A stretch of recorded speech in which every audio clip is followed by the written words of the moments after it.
Yes, of course. I would like to thank each and everyone present here. প্রত্যাশার পাশ দিয়েও যেন যাওয়া হয়নি বিপিএল নিলামের একের পর এক প্রশ্নবিদ্ধ বিডিং, আলোচনা কিংবা ফর্মের বাইরে থাকা ক্রিকেটারদের দলে নেয়া, আবার মানসম্মত বিদেশিদের উপেক্ষা। 12 বছর পর নিলাম পদ্ধতি ফিরে এলেও বিপিএলে আলোচনার চেয়ে সমালোচনায় উপহার দিয়েছে বেশি। প্রশ্নবিদ্ধ অনেক ক্রিকেটারের উপস্থিতি আবারও জন্ম দিয়েছে সংশয়ের। বিপিএল নিলামে আলোচনার জন্ম দিয়েছেন রাইজিং স্টার এশিয়া কাপ এবং ঘরোয়া ক্রিকেটের পরিচিত সব নাম। সর্বোচ্চ দামও নাইম শেখ পেয়েছেন ঘরোয়া ক্রিকেটের পারফরমেন্সের সুবাদে। জাভেদ ওমর বেলিমের বিশ্বাস, মাঠের খেলাতেও পার্থক্য করে দেবেন দেশি ক্রিকেটাররাই। এখানে অনেক গুছানো দল থাকবে, কিন্তু পার্টিকুলার ডে ভালো খেলে বা পার্টিকুলার ওভারটা দিয়ে ভালো খেলে ওই ম্যাচটা জিতে বেশি পার্থক্য হয় না।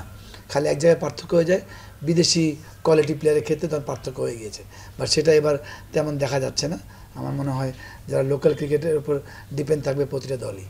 বিপিএল এর পরেই বিশ্বকাপ, তবে অতিমানবীয় কিছু না ঘটলে বিপিএল থেকে বিশ্বকাপের দরজা খুলবে না দেশি ক্রিকেটারদের, এমনটাই মনে করেন সাবেক এই ক্রিকেটার। আমাদের বেশি অত চয়েস নাই প্লেয়ারদের, হাতে গোনায় 15-20 জনই কিন্তু পারফর্ম করে 4-5 জন। তো ওই একটা জায়গায় আমার মনে হয় ওই প্রক্রিয়া যাওয়া উচিত। যদি কোনো কারণে এক্সট্রাঅর্ডিনারি, যেটা অলওয়েজ ডিফারেন্ট, সেটা হতে পারে বলিংয়ের ক্ষেত্রে, সেটা হতে পারে ব্যাটিংয়ের ক্ষেত্রে, যেহেতু আমাদের স্ট্রাইক রেট নিয়ে আমরা সবসময় ওয়ারিড থাকি, যেরকম কিছু হয় হয়তো চান্স নিতে পারে সিলেক্টররা। বছরের পর বছর ধরেই মান কমছে বিপিএল এর। সাবেক ক্রিকেটার বেলিম বিশ্বাস করেন ঘরোয়া ক্রিকেটের এই আসরে উইকেটের পরিবর্তন আবশ্যক, তবেই সেখান থেকে সুফল পাবে টাইগার ক্রিকেট। আমি মনে করি বাংলাদেশ আমাদের মানে স্ট্রাকচার ওয়াইজ ইম্পর্টেন্ট তো উইকেট, মাঠ যেমন ইম্পর্টেন্ট, মাঠের একটা সবচেয়ে মেন পার্টি হচ্ছে 22 গজ। ওটা যদি আপনার টপ সবসময় ট্রু বা স্পোর্টিং থাকতো তাহলে আমরা তো আরেকটু ইমপ্রুভ করতাম।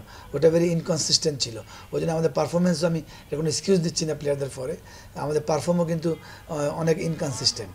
জাভেদ ওমর বেলিমের অবশ্য আক্ষেপ আছে বিদেশি সাইনিং নিয়ে। ক্রিকেট বোর্ডের কাছে প্রত্যাশা দ্রুতই মান উন্নয়ন ঘটুক ঘরোয়া এই আসরে। অবশ্য আসরের মাঝপথে বিদেশি ক্রিকেটারদের সাইনিং বিপিএল কে আরও জমজমাট করবে বলেই প্রত্যাশা তার।